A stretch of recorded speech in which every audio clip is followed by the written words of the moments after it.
The laughter came first, sharp, careless, and loud enough to echo across the polished tennis courts. "Beat me in tennis and I'll marry you," the CEO said mockingly, spinning her racket with effortless confidence.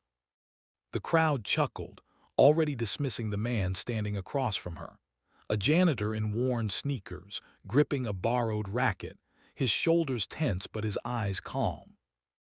No one noticed how the laughter slowly died, or how the crowd would soon freeze when his secret came to light. His name was Daniel Carter. To most people at the exclusive Riverside Tennis Club, Daniel was invisible. He swept the courts before sunrise, scrubbed locker room floors after midnight, and quietly collected empty bottles after charity galas. A single father in his late 30s, he worked 2 shifts to keep food on the table for his 8-year-old daughter, Emily. His life was measured in cleaning schedules and school pickup times, not applause or admiration. Across the net stood Victoria Reynolds, the club's most powerful member. CEO of a global sports tech empire, she was known for her sharp mind, sharper tongue, and ruthless competitiveness. Tennis was her escape and her pride. She sponsored tournaments, trained with professionals, and rarely lost on the court or in life. That afternoon, Victoria had been showing off during a high-profile charity event. Investors, reporters, and club elites gathered around, cheering her powerful serves. Daniel had been assigned to clean the stands afterward, but when a ball rolled toward him, he instinctively tapped it back with surprising precision. Victoria noticed. She raised an eyebrow, amused. "You play?" she asked, half smiling. "Used to," Daniel replied quietly. The crowd leaned in, curious. Someone whispered, "He's just the janitor." Victoria smirked. "All right then," she said loudly. "Let's make this interesting. Beat me in a match and I'll marry you." Laughter erupted. Phones came out. It was meant as a joke, public humiliation wrapped in charm. Daniel hesitated. He thought of Emily waiting at home, of the bills stacked on the kitchen table, of how often life had forced him to swallow pride just to survive. He could have walked away. Everyone expected him to. But then Victoria added, "Unless you're afraid." Something shifted. "I'm not afraid," Daniel said, his voice steady, "but I'm not playing for marriage."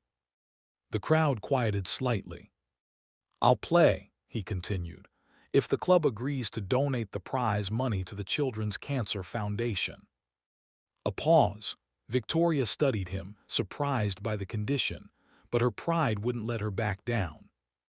"Deal," she said. "You have 15 minutes." Daniel removed his janitor jacket, revealing an old but well-fitted athletic shirt underneath. He stepped onto the court, adjusting his grip like muscle memory had never left him.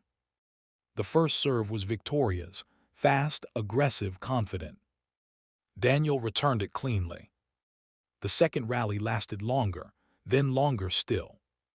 Whispers rippled through the crowd. By the third game, no one was laughing.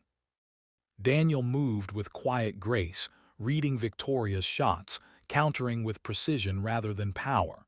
His footwork was efficient, disciplined, professional. Sweat dripped down his brow, but his focus never broke. Victoria's smile faded. She was trying harder now. "Who are you?" she snapped between points. "Just a dad," Daniel replied. The score climbed. Against all expectations, Daniel won the first set. The crowd froze.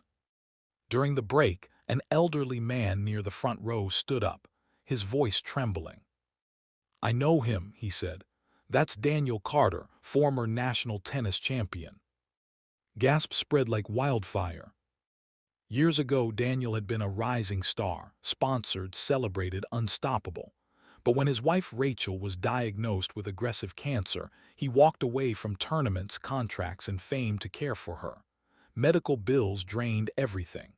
When Rachel passed away, Daniel was left with grief, a child, and nothing else. Tennis became a memory, one he locked away to survive. Victoria heard it all. For the first time, her confidence cracked, not because she might lose, but because she realized she had mocked a man who had sacrificed everything for love. The second set was fierce. Victoria fought hard, fueled by pride in something unfamiliar, respect. The crowd watched in silence as two very different lives collided on the court. Daniel won. There was no cheering at first, just stunned quiet. Then applause exploded. Victoria lowered her racket, breathing heavily. She walked to the net and extended her hand. "You weren't invisible," she said softly. "I just never looked." Daniel shook her hand. "Most people don't." True to her word, Victoria made the donation, then doubled it. But the real change came afterward. She offered Daniel a position in her company's youth sports foundation, training underprivileged kids and single parents, children, on his terms. Daniel accepted, not for himself but for Emily. Months later, Daniel stood courtside again, not as a janitor, not as a champion, but as a mentor. Emily watched proudly from the stands, smiling wider than ever before. Victoria attended often. Their conversations grew longer, deeper, built on humility, shared mistakes, and quiet admiration. There was no mockery this time, no crowds, no dares. Just two people learning that true strength isn't proven by winning, but by the love you choose when everything else is stripped away. And the crowd that once laughed never forgot the day a janitor reminded